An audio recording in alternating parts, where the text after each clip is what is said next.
Hello and welcome to GameSack. We are talking about sequels that they just don't quite live up to the originals. No, the first game's probably made such an awesome impression on you, and then the sequel comes out and you're like, oh, this is going to be awesome, and it's just not. Yeah, it doesn't mean it's bad, but it's just not as good. Right. Anyway, you won the coin toss or the dice roll or whatever we did before we rolled the camera, and you got the first game. I do, and it's a Sega game of all things. Yeah, crazy. I know.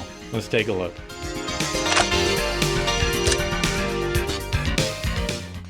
Here's Toejam and Earl for the Genesis. In this game, Toejam and Earl's ship has crashed on Earth, and you need to find all 10 pieces of their ship to get back to Funkotron. Well, I guess this is Earth, but it really doesn't look like the Earth that I know. It looks more like floating islands in space. Each level is connected by an elevator that goes up to the next level. If you fall off the side of an island, it's no big deal, as you'll land on the previous level. As you're making your way throughout each area, you'll collect presents, money, and food. And just like real presents, you don't know what's inside until you open them up. Presents can contain helpful things like spring shoes, tomatoes, or wings. It can also contain things that'll hurt you, like a lightning cloud. There's lots of kooky things happening that just do not make any sense, but that's the charm of the game. The music is just as kooky and has a funk sound to it, and it goes really great with the game. You can play with either 1 or 2 players, but as with most games, 2 players is usually better. I think the best part about this game is that it has a random level generator. This is great, and it keeps the game fresh even though you're doing the exact same thing every playthrough. This is a fun game and I recommend it to anyone.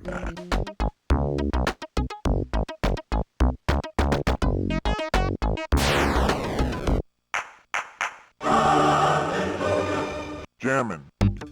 Toejam and Earl in Panic on Funkotron is the sequel. After escaping the planet Earth and returning to Funkotron, it's been discovered that the planet has been infested with Earthlings. To make things right, Toejam and Earl make it their goal to capture all the humans and send them back to Earth. As you can see, the game has taken a radical change in the type of gameplay. Now it's a side-scrolling action game. I don't personally mind this, but it's not as fun as the original game, and that's mainly due to the fact that the random level generator is gone. I know it would be really hard to have this feature in this style of game, but that was a huge draw for the first game. Graphically, the game is very colorful, but there's something odd about the graphics that feel very cheap to me. I just don't care for the art style, I guess. As with the first game, presents are still here, but they work in a completely different way. They don't give you abilities, but they do give you points or funkitude, which you can use to help find other presents and even doors. Again, the music this time around isn't bad, and it actually adds to the fun factor. Still, it's a fun game, but I would definitely pick the first one over this one any day.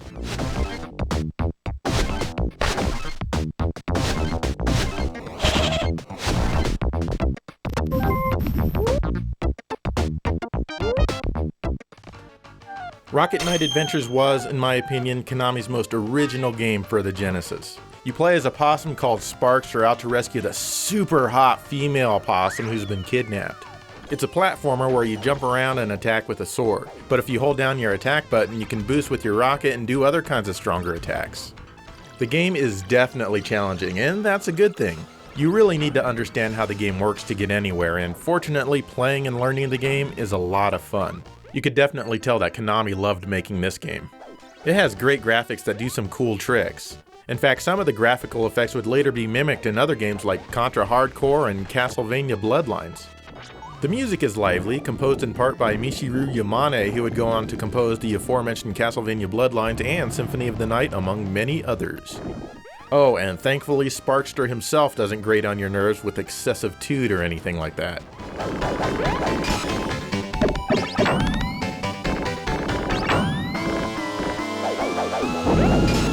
So when Sparkster came out on the Genesis a year later, we were all hoping for the best.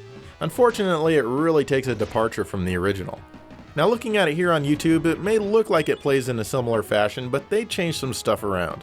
For example, your rocket now has a dedicated button on the controller and it charges all by itself. It also seems more tricky to control the rocket now.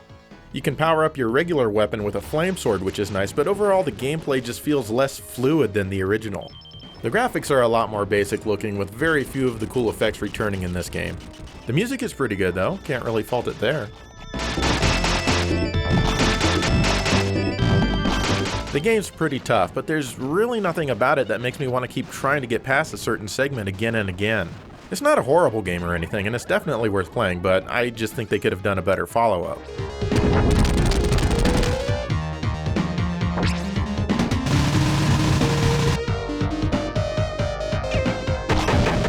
Sparkster also came to the Super Nintendo, but it's a completely different game than the Genesis version. Konami really loved to do that.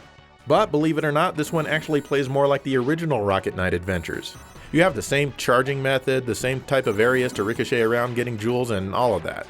So is this better than the Genesis version of Sparkster? Well, that's a tough one. The game does seem kind of twitchy at times, and other than a pretty cool opening stage, the rest of the stages just seem kind of uninspired. Even the graphics aren't as good as the original Genesis game, not by a long shot. I think the music is amazing in the first stage, but after that it just kind of gets a little boring. So overall, the game opens really well, but it just doesn't really do a lot to keep my interest. I think I enjoyed the Genesis Sparkster a bit more, even if this plays more closely to the original, but neither of them really live up to the standards set by the first game. And no, before you even ask, I haven't tried that downloadable 2.5D game released a couple of years back. I mean, it looked awful.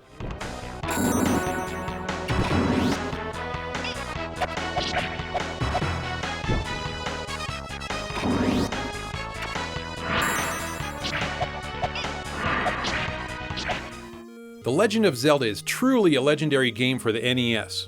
This is one of the games that I have my fondest memories playing when I was young. The exploration of a huge map and dungeons, finding my way through trial and error, and uncovering all the secrets this game had to offer. The whole game plays from a top-down perspective, and it works well and is comfortable. Controlling Link is easy, and switching sub-weapons and items isn't much of a problem, even though you have to switch screens to do so. The game offers a tough challenge, but it's very beatable. Thanks to a fold-out guide that came with the game, I didn't get lost for a long time. The music is great too. Although it's highly repetitive, it never gets old and really adds an adventurous feel to the game. Both the dungeon and overworld themes are immediately recognizable.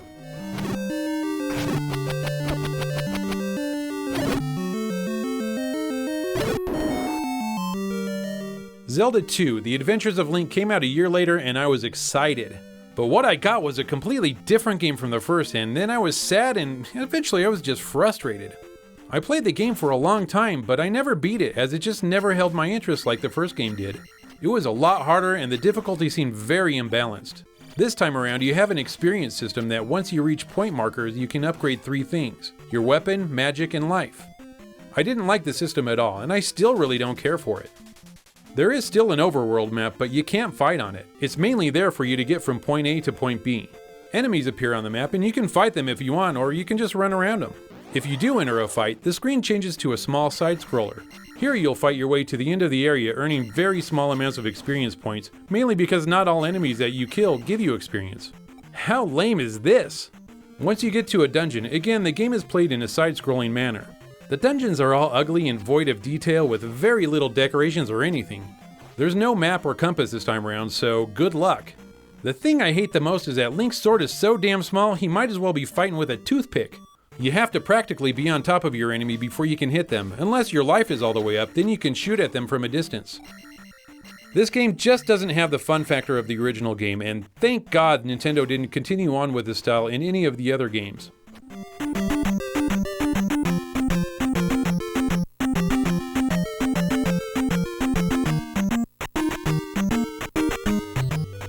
Blaster Master is an amazing game for the NES. What drew me in at first in particular was the incredible music.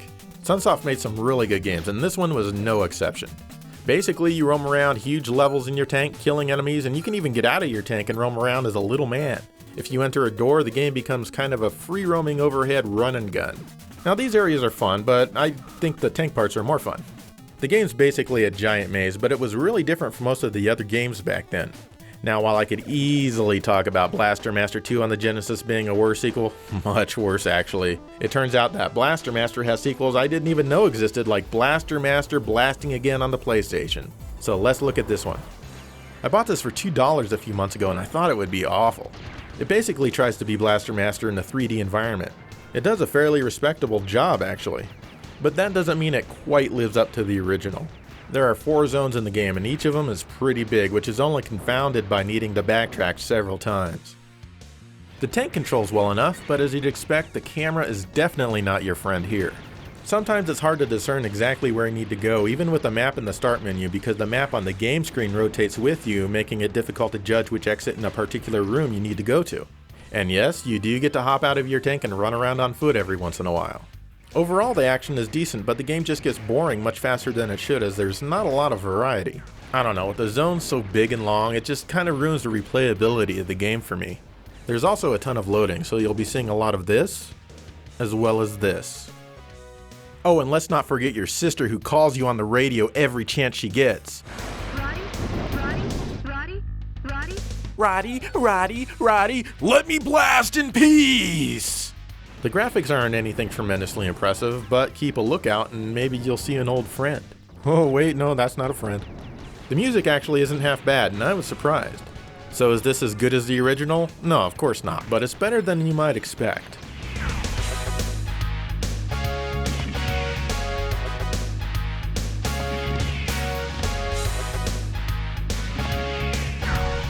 All right, Joe, that was a good first half of our show. Yeah, I think so. I think so. And you know what? I'm pretty much sure there's never, ever going to be another good Blaster Master game. Sometimes it just doesn't seem like it. I mean, the one we just talked about, it really wasn't that bad, but it doesn't live up to the NES. So anyway, you've got the first game again. I'm sorry, guys, but... It must be my birthday. Yeah, well, is it my birthday? Happy birthday, I guess. I don't know. Thanks, Joe. But, well, this is a good game for the PlayStation. I thought it was a good game for the PlayStation. Some people might not like it, but, well take too a bad look. for them. Yeah. Let's check it out.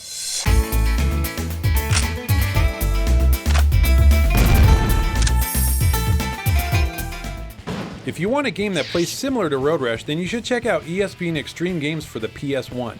Released at the launch of the PlayStation, this game was one of my first loves for the system. Basically, this is a race to the finish line, and all along the course you must punch, kick, and grab money and try to finish him first. What I liked about this game is that you could choose one of 4 vehicles to ride to the finish line on any course. You had a skateboard, rollerblades, mountain bike, and a street luge. It was fun having all types of vehicles in a race. My personal favorites were the mountain bike and the rollerblades. The courses are all long in length, well laid out, and littered with obstacles to avoid and gates to go through. Before each race, some chick, who graduated from the GameSack School of Acting by the way, gives you a bit of detail about the course you're going to race. Rome. Oh man, you're going to need stamina for this one. At the end of a race, she is ready to hand down the verbal punishment if you don't do well. Congratulations, we have a new definition for slow. You! Why is she so mean? If you've played Road Rash on the 3DO or the PS1, then you'll have absolutely no problem with the fighting mechanics in this game, as they are almost a ripoff from that game. It's always fun battling other opponents and gaining a position.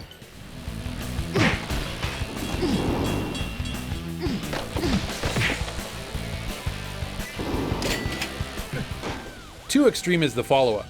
It's still a fun racing game, but it lacks a lot of the charm that I liked in the first game. So this time around, they took out the street luge and replaced it with snowboarding. That's fine, as the street luge was my least favorite in the first game. One thing that I don't like about this game is that every race is made up of all the same type of rides. The first game you could have all different types of rides in a single race, but this time it's pretty boring only racing against the same thing. Well, I guess you really can't have a snowboard racing down a city street. Another thing I don't like is that they took out the chick with the tood. Now we have no course description before a race and no verbal abuse afterwards. Damn! Each course has way too many turns, which slows you down quite a bit. Also, jumps along the course seem to be primarily right before a turn, so when you take a jump, you'll always have to correct yourself in midair. The game also seems more claustrophobic to me. Not that the first game was full of wide open spaces, but this time it just seems that there are no open spaces at all, and just walls of trees or just walls along the whole course. The in-game music is still good, with lots of screaming guitar and heavy riffs, and I like that. Still a fun game to play, but the original is much more enjoyable.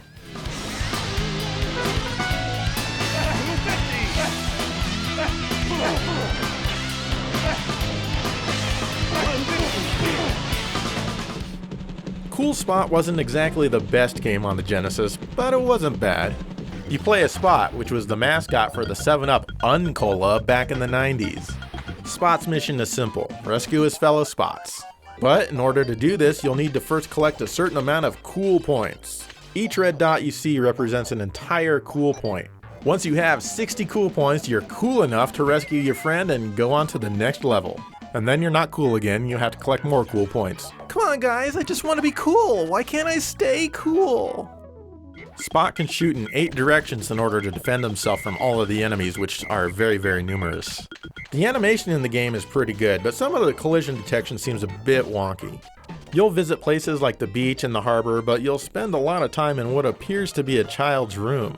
In fact, many of the stage graphics are repeated, and that kind of makes me bored when I get to a new level only to find it's just a reworking of a previous one. The music by Tommy Tallarico isn't bad, and it's probably better than the game deserves.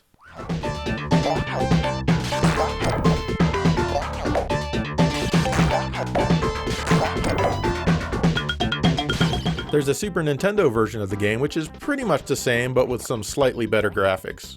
If you like 7-Up, this game is the game for you.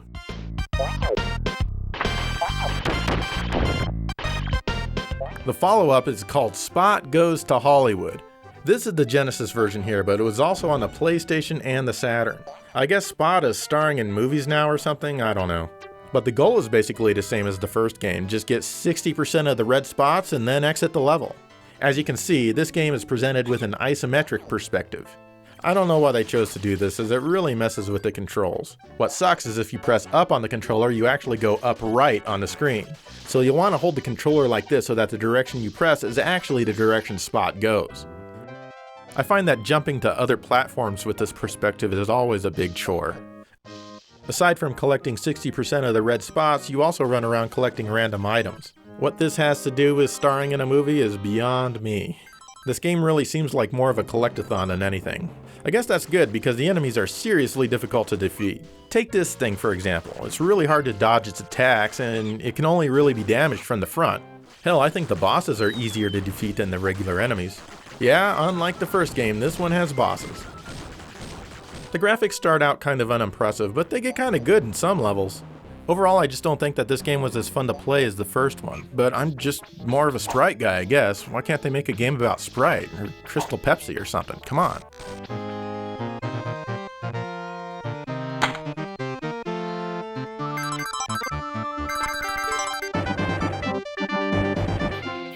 Excite Truck for the Wii is one of the most addicting racing games I've played. Hell, it almost made it into our episode of favorite racing games. The thing is, it's not about finishing in first place. It's about earning stars throughout each race that lets you advance further in the game. But getting first place helps because you do get bonus stars. There are many ways you can earn stars in a race. You can do tree runs by going into wooded areas and earn stars by not hitting trees. Drifting, airtime, and smashing into your opponents also gives you stars. One really cool aspect of the game is that you can morph the terrain as you're racing by driving through certain icons. Each track has a fair amount of these icons, so the replayability goes up a ton as you can choose to morph each track or just leave it alone. Being a Wii launch game, of course that means it has motion controls. In fact, that's how you steer your vehicle, by holding the Wii remote sideways like a handlebar. Controlling your vehicle is surprisingly responsive and rarely gets frustrating. It doesn't take a lot of motion, so don't worry, you won't get much exercise. The in-game music is actually pretty good, but I don't really remember it because you can race to your own music via the SD card, and that's usually what I do anyways. And of course this option is not available on the Wii U, which is actually what we're using to record this game right now, even though it has an SD slot. Truly one of the hidden gems for the Wii.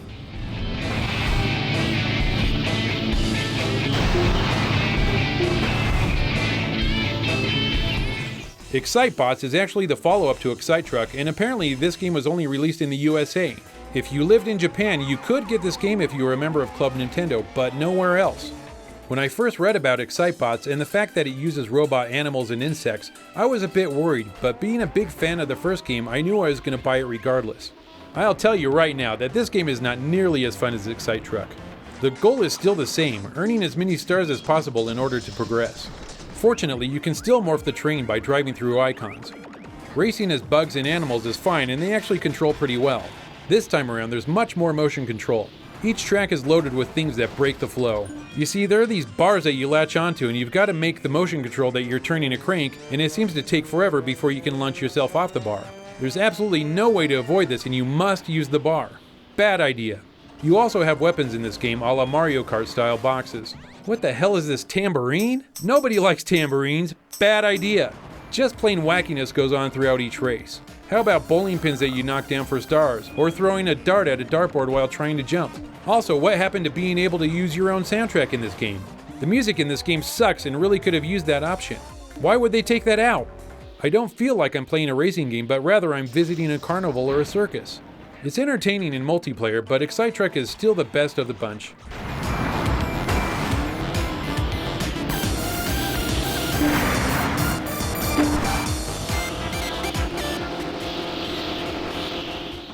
El Viento is a great game on the Genesis, released by Renovation and programmed by Wolf Team.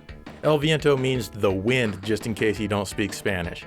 Anyway, you star as Annette, a green-haired anime girl who must thwart many evildoers around the world in 1928. It's a great action platformer, even if it looks kind of rough, but it has something for everybody. It has super blocky explosions and other blocky graphics to appeal to Atari 2600 and Super Nintendo fans, and fast, responsive gameplay to appeal to the Sega fans. Actually, there's a lot of slowdown here, so maybe never mind that. But the game's still great fun, and it keeps your interest as you play through the levels, and the challenge doesn't let up.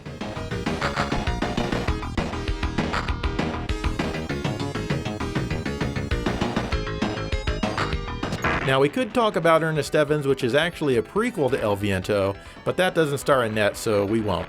It is a much worse game, though. So let's check out Annette Fudatabi on the Mega CD, also known as Annette Again, released only in Japan. You play as Annette, but this time in a clunky beat-em-up. You slash enemies with your sword and jump kick them, and you don't really have too many other moves than that. You do have a meter that gradually builds up over time. This is your magic attack, and the longer you let it build, the more powerful your attack. I found myself using the magic almost exclusively on some of the later stages because this game is hard. It's not challenging, it's just mean. But at the same time, it's very simple.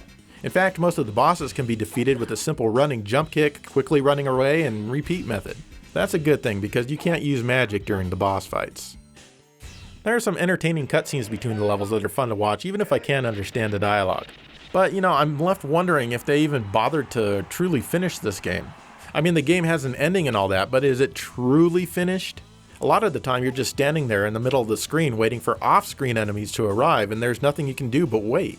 And they take their sweet-ass time, too. And when you get knocked down, you slide pretty much across the entire screen. And although it may not seem like it as you're passively watching this video, it feels like it takes forever to get back up after you're knocked down. And oftentimes when you get up, you're immediately hit again. You have no chance for escape. I think they just made the game but never actually bothered to play it before releasing it. The graphics are okay, certainly nothing special, and the music is passable. Actually, it can be kind of good in a couple of the stages. I don't know how they did it, but they somehow managed to make the game even less fun than Ernest Evans. It's no wonder it stayed in Japan.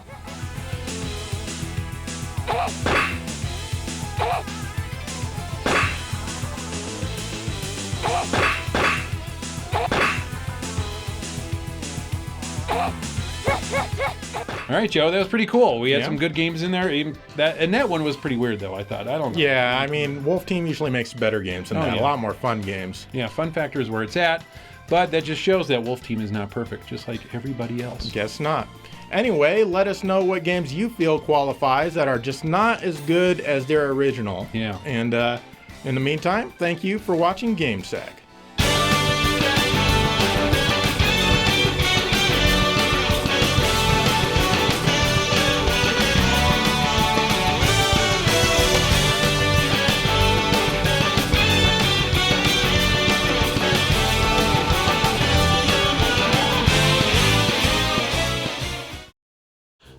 Joe, I've got some awesome ideas for upcoming episodes, and I think it's going to be great. I can't wait to do them. I don't think you're going to be in the next few episodes. What do you mean? Dave, you thought DuckTales on the NES was hard. Yeah, well, it is hard. Well, no, it isn't. Have you ever played it? I mean, dude, it's one of the easiest NES games out there. In fact, someone left a comment on our video last time saying that you need to give up your gamer card because you thought DuckTales on the NES was hard. And it's not. It's easy. It's super easy. Come on. You're going to listen to somebody on the internet? Absolutely. Agree with them? I can't make my own decisions. Come on. Give me your gamer card right now. You have not earned the right to keep carrying it. I can't believe you're going to ask me for my gamer card, Joe. Well, I am. Now give it up. And what makes you think you have authority over me for me to give you my gamer card anyways? Because I run GameSack, and you have not earned the right to carry this, like I said. Get the hell out of here! I want my mommy!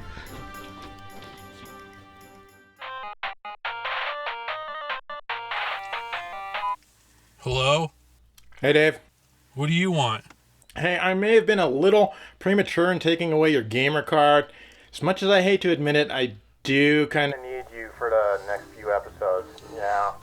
But yeah, if you can come back, I'll be more than happy to give you your gamer card. Still in good condition. Well, it's not much of an apology, but I'll take it. All right. What do you say? I can never stay mad at you, Joe.